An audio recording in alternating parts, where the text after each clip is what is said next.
Well, I'm actually surprised this showed up today. You know, we've had a little ice here. There's definitely some parts of town that sound like they're dangerous. It's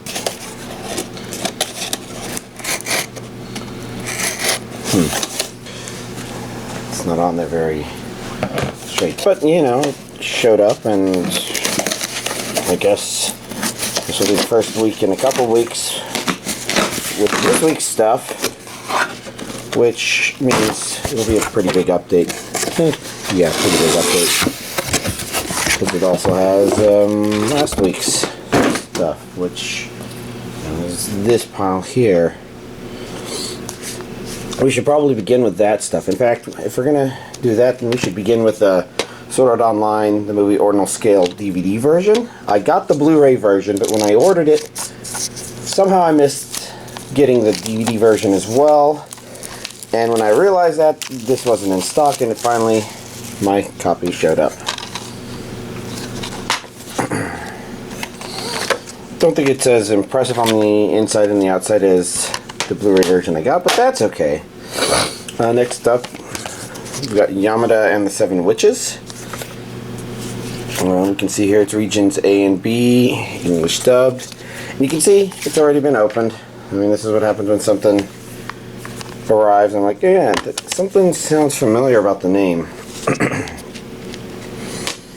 So I, of course, prioritized watching this, but I will talk about that later. We've got the Blu-ray versions and DVD. More art. Just trying to decide. Well, it could be reversed, I guess, if you really want it, although this seems to be a more prominent image. Naruto DVD set 33. And of course this one is also opened up because I watched it with a friend. And it says region 1. Of course this is DVD, so not as many people care about that stuff. We've got I don't know, your usual inserts. Your usual discs. The Naruto discs tend to not be super notable. That said, it is kind of amusing how little the outside of the DVDs resemble stuff. Anyways, we've got Naisho Tsubomi, which actually I considered starting watching this because when I looked a little closer, this one was 3 episodes, 85 minutes, so it's like about 30. It's not quite 30 minutes an episode, but you know, like 28 or something like that. So it would have been a quick watch. I guess the only question would be if it's a complete watch. You know, some things just don't get finished. You know, I think a really popular example is Dragon Half, for example, which only had a couple episodes, and then it's like, watch the manga, and then the mangaka died, and so nobody gets to finish it. No surprise, this is only one disc. I mean, it is only 3 episodes, and they're not like long movie-length episodes. Next up, we have the Blu-ray DVD releases of My-HiME, which was a fun show back in the day. Region A, of course, it should be English dubbed. I think this one I prefer Japanese with English subtitles, but I'm not sure if that's because I originally watched it that way and the English dub's fine. It's one of those things where I don't know, it's kind of hard to because I haven't watched it itself since obviously I'm still taking the plastic off, but based on the preview for it on something else I watched. What was it? Who released this?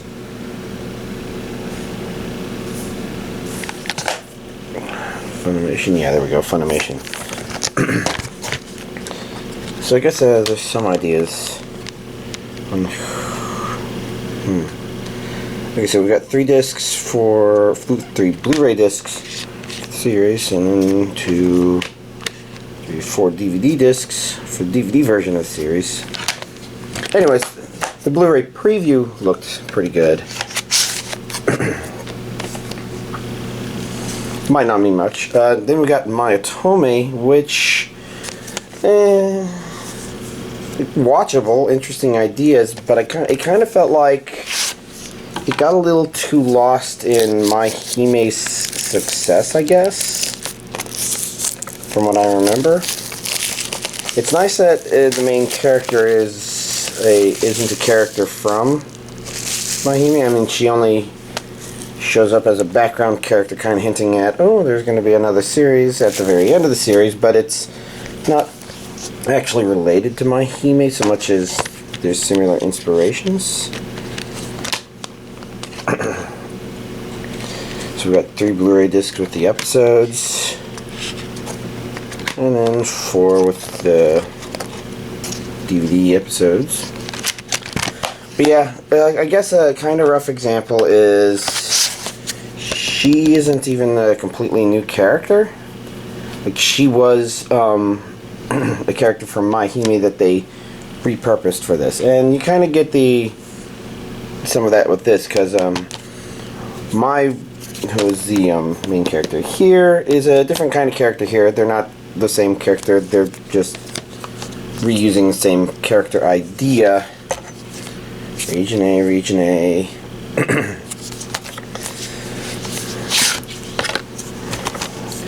Yeah, I think there was also some like plot development from My-HiME that My-OTOME just kind of decided to redo for no reason. Like, it didn't need to be done again. Oh well.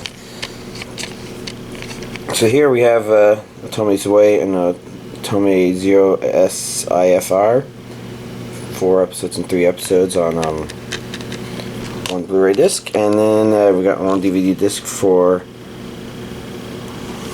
that, and the other for Zwei. The nice thing is this means I don't have to worry about importing the Japanese Blu-ray version of My-HiME, which did have English subtitles, if not the English dub on it. Oh well. Now onto this week's stuff. We've got Berserk Season 1. 12 episodes? That is an XII, right? My I can't see it. Ooh, regions A and B. Dubbed, of course. I'm wondering if maybe I heard that this series isn't as great. But it doesn't really matter. I'm a collector, and hey, I might actually watch it. It's a matter of priority. Ooh, that's kind of a pretty picture. Actually, it's nice too. It's got some texturing to it, which you can probably see a little bit with the reflection of the light, maybe? I don't know, I'm seeing mostly the Berserk flash.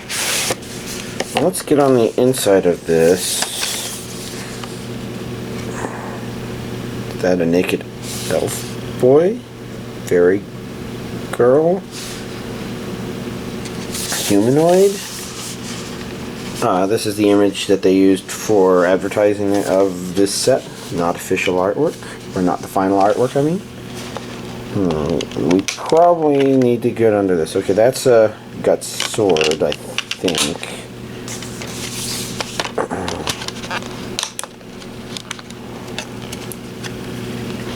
We got imagery underneath the discs. So we were poking, and we got DVD versions. So yeah, this is a DVD Blu-ray set.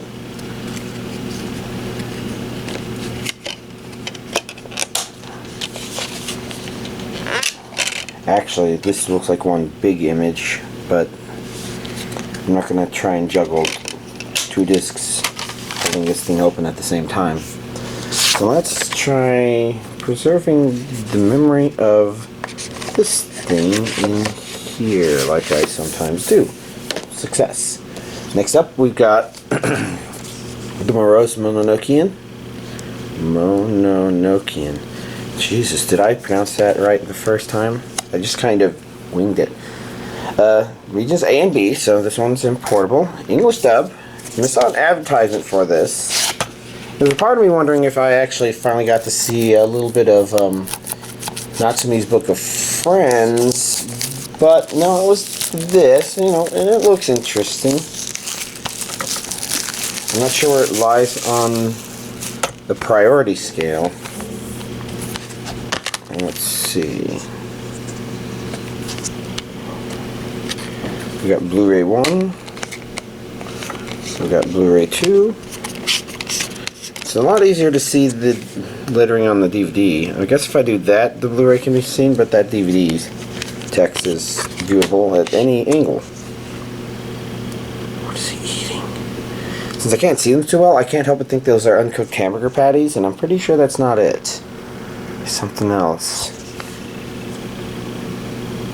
Well, she's eating it too, so it's probably not uncooked hamburger patties, because then that would be a joking character or something or the other. Oh well. There's a lot of Studio Ghibli stuff being re-released. This one is available for the first time on Blu-ray. You know, I've been trying to see. It's like, did this get released on Blu-ray? I don't know. Yes, I know. And one of the things that makes it confusing is the Miyazaki Ultimate Collector's Edition. Who the hell is really seeing this? Shop Factory is? Oh, interesting. G-Kids. Studio Ghibli. Is this not being released by Disney? Oh well. Oh, there we go. I see an A there, which might mean it's region A only. This one wouldn't be that big of a surprise. And I do not know what those sounds outside were, and I'm pretty sure the camera picked them up, but whatever.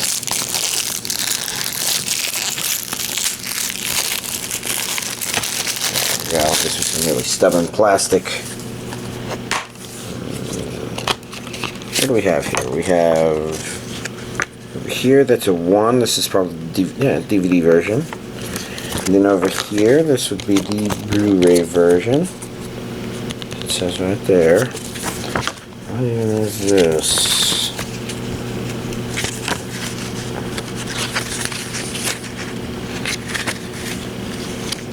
Interesting. There's some statements.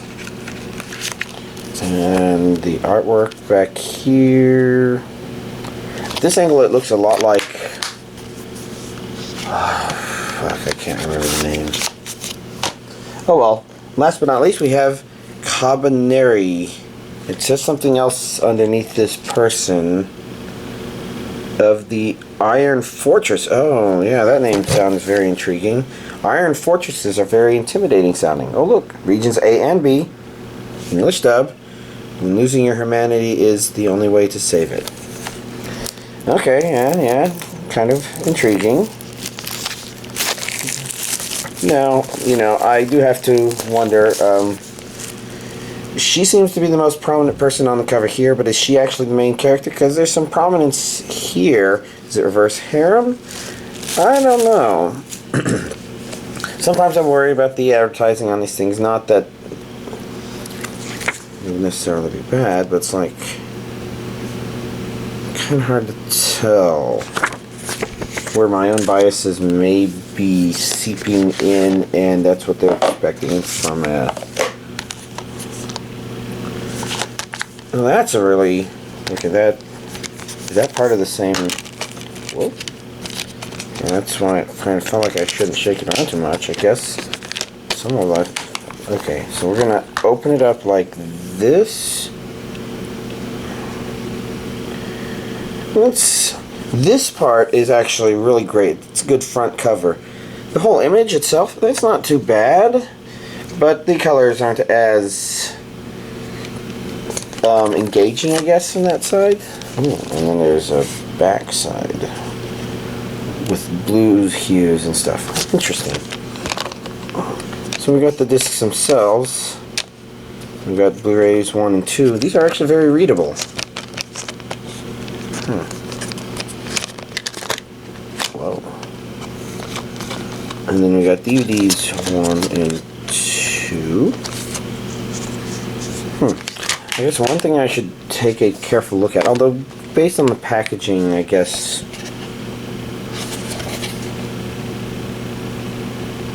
I'm looking for something that says whether or not it's a complete collection or to part 1. Sometimes things like that can encourage me to... Ooh, lots of artwork. Only artwork. Some of the pretty artwork that we've seen on the cover. Interesting.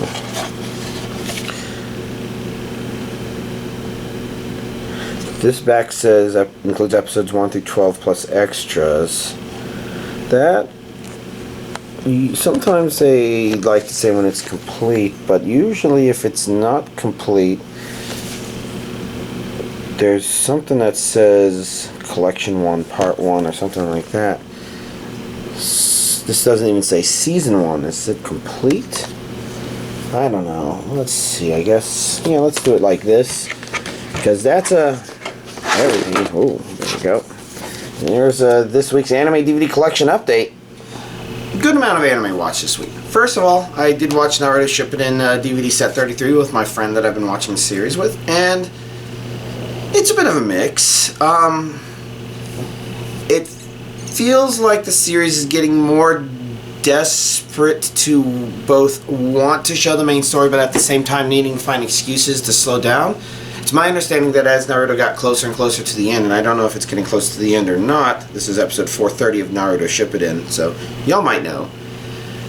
But as it got closer and closer to the end, it had to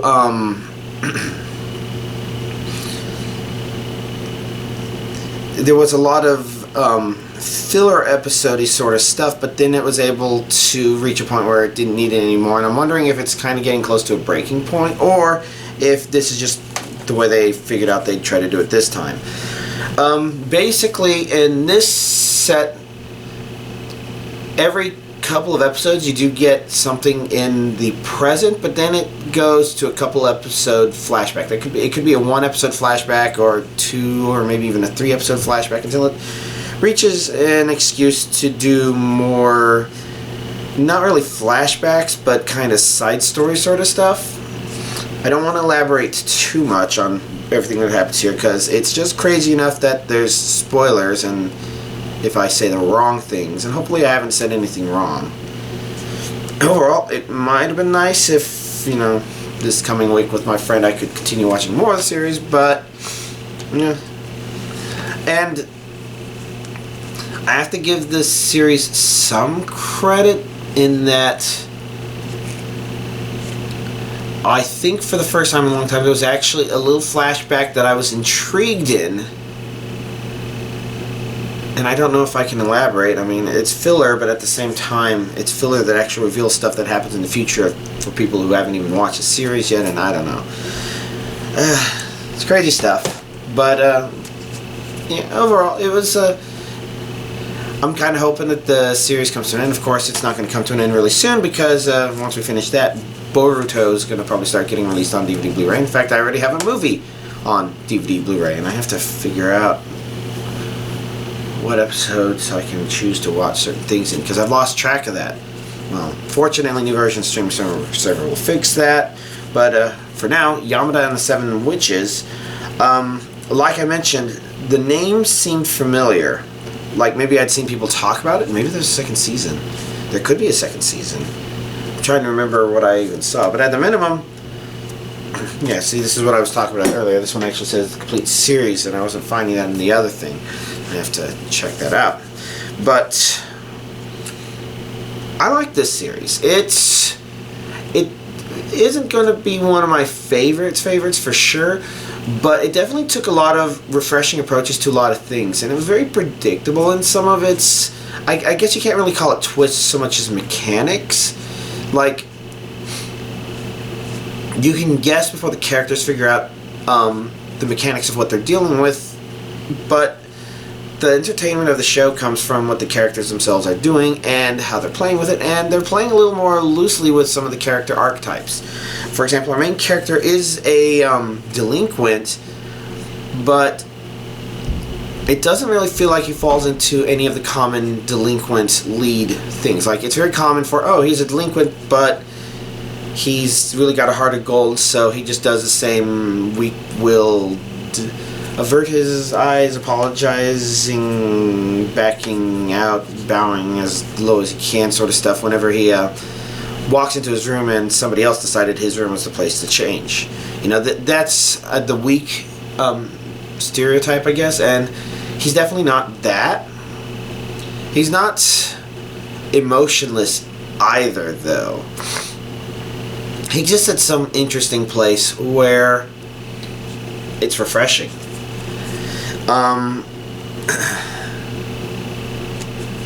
For all the various girls that are obviously involved with this, yeah, I don't know, they just mix things up. It was a pretty good series, or at least a pretty good season if there's more than one season.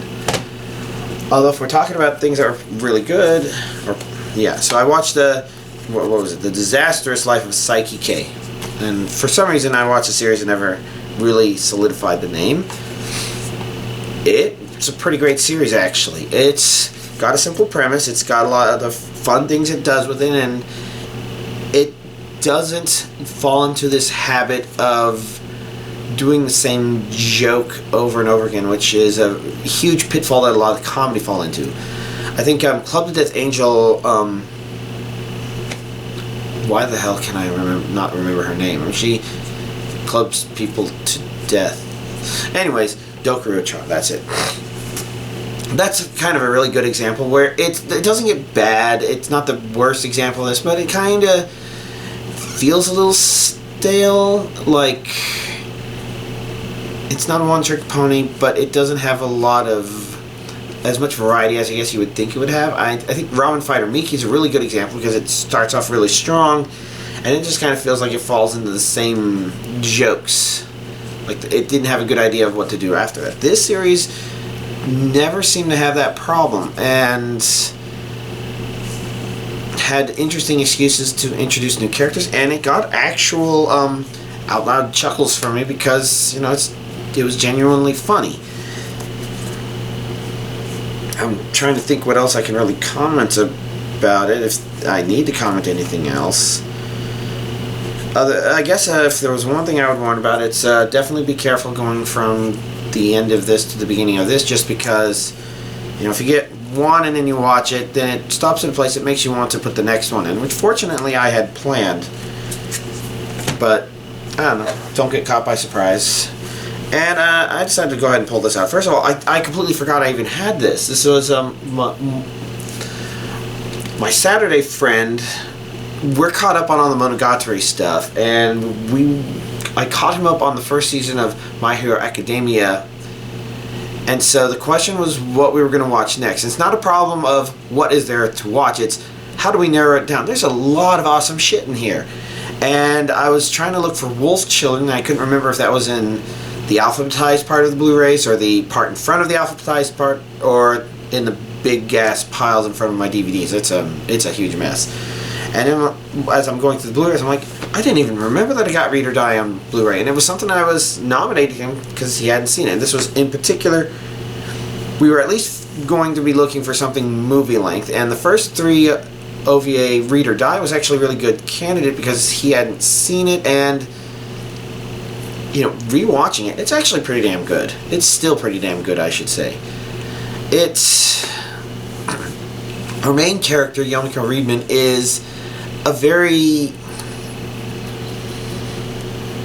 I don't know if charismatic is the right word, because the draw to her is us as an audience watching, even if the characters in the show don't seem to care about her as much. But she's fun. It's got some really good storytelling, as my friend pointed out. You know everything about her before her first line of dialogue based on just her room and how she interacts in it. I mean, they must have blown most of their budget on books falling in her room and blowing up a cloud of dust, because a lot of it happens. And the powers are neat. The story it's a little weird, but it mixes in with the other weirdness just fine.